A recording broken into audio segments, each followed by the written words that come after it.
Peace. My name is Clearwater, and I'm a socially anxious artist. I produce and write hip-hop and design streetwear in connection with each song I make.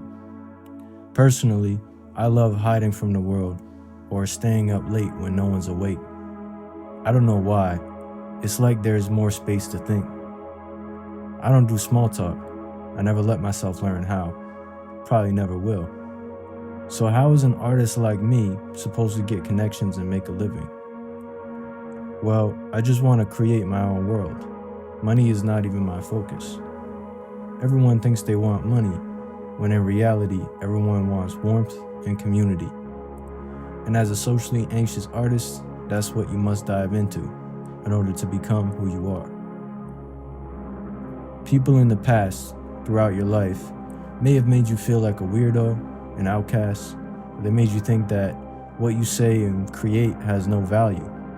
So you might hide from everyone as a reaction or have predetermined anxiety around meeting new people. Well, this is a message from the universe. It's time to take a leap of faith and jump into spontaneity with no fear of judgment. The reality is, everyone's weird. The sooner we get over that fact, the sooner we find peace and connection.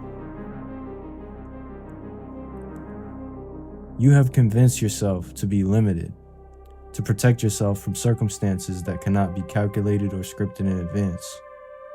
So, how do you break out of that? Calculate yourself, not the environment you're thinking about going into. For example, at the beginning of this video, I told you I make hip-hop and streetwear. I instantly built a bridge to your heart, because you might like hip-hop and you might like streetwear.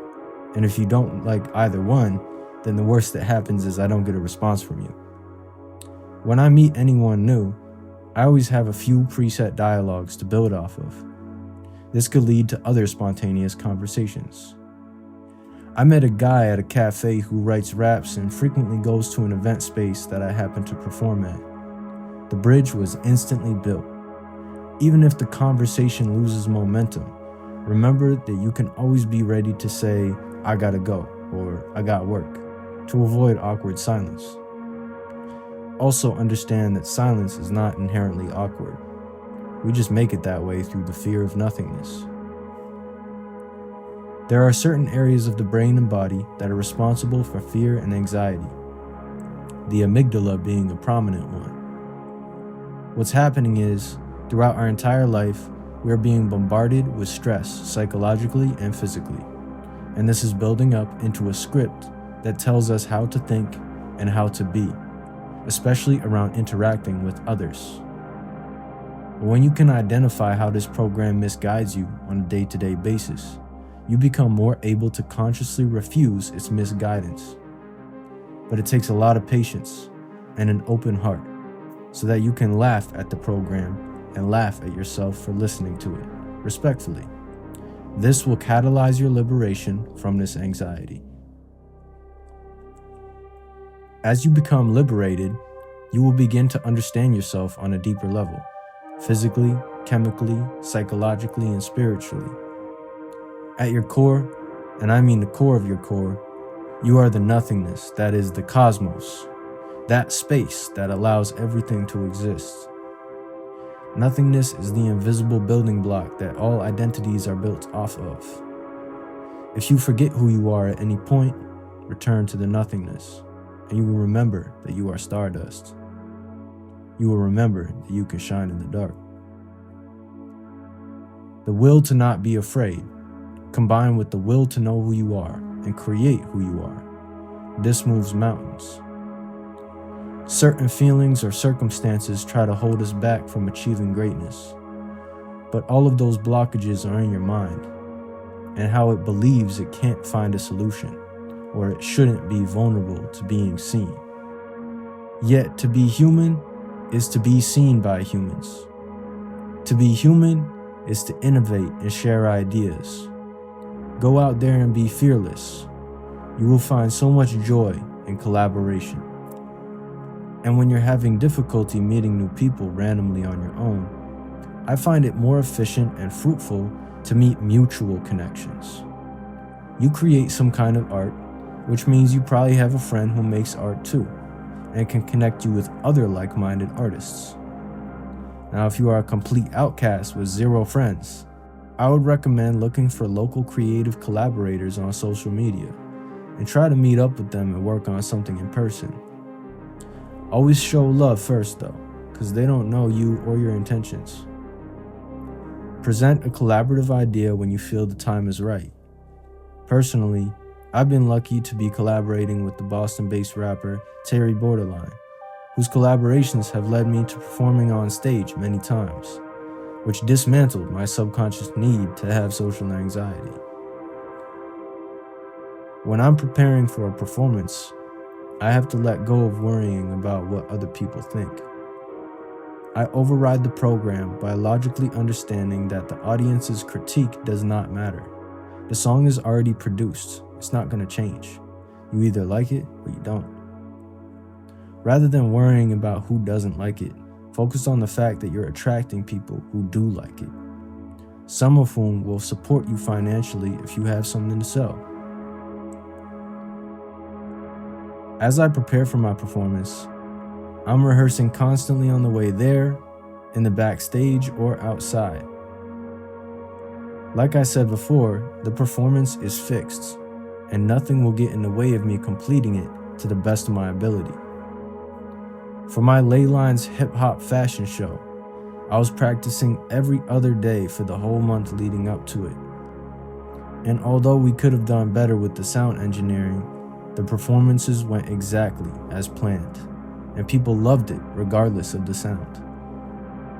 With that show, even though the mics weren't loud enough, there were lyrics on the screen behind us, and I just had to trust myself to stay on track with the music, and I had to trust my team to handle the other stuff.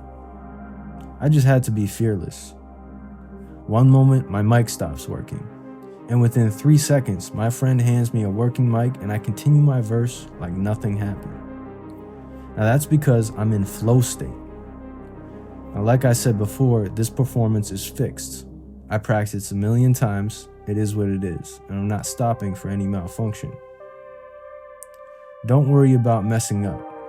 If you are well practiced, your brain will get you back on track. And if you happen to be off beat, just adapt. Whatever you do, don't be scared. Just be actionable and ready for change. Now, this skill doesn't come overnight, but I believe you can train it. Also, no one cares if you mess up. If they show up to your performance, chances are they love you. And if they don't know you well, they won't even be able to tell. As a socially anxious artist, my time is incredibly valuable to me. So when I make plans with people, I need them to be as committed as I am to the collective goal.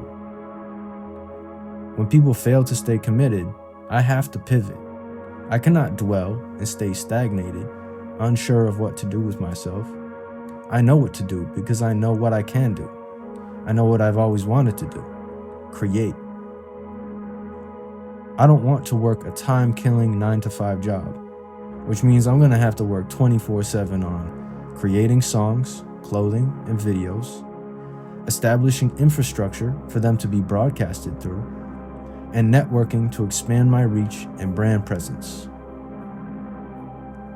In general, it's always good to be aware of subtle cues or gut feelings about someone you meet. It's always important to understand people's intentions and agendas. But hyper-analysis will not necessarily help with building bridges. So do your best to see everyone as they are, so that you can easily find things to relate on. And like I was saying before, put more trust into spontaneity. The world has so much good to offer. Remember, having some basic preset dialogue like, I do this and that, and I'm an artist in this field from this local area, is so useful. People usually respond interested, and you can usually follow up with, here's my website, or social media, or phone number. And then you can ask, what are your hobbies? What's your favorite music? You can also build bridges through sharing value mentally, physically, or culturally. For example, did you know this fun fact about that thing? Or Let me show you some of my work. This one's called Straight to the Point, and it was inspired by skyscrapers, etc. Provide something of value for free, and people gravitate towards you. Now, I know before I said I don't do small talk, and I mean it. What I suggested with having preset dialogue is not small talk. It's a way for you to jumpstart your connections while understanding your local creative scene and what opportunities there are for you in that scene through the people you connect to. For example, John has this skill, Mary has that skill, and I have unique skills. Maybe we should all collaborate on that project I thought of the other day. Now, this would be impossible for me to figure out if I didn't share my art and proceed to ask John and Mary about their hobbies. Most people just talk, blah, blah, blah. But you don't just talk.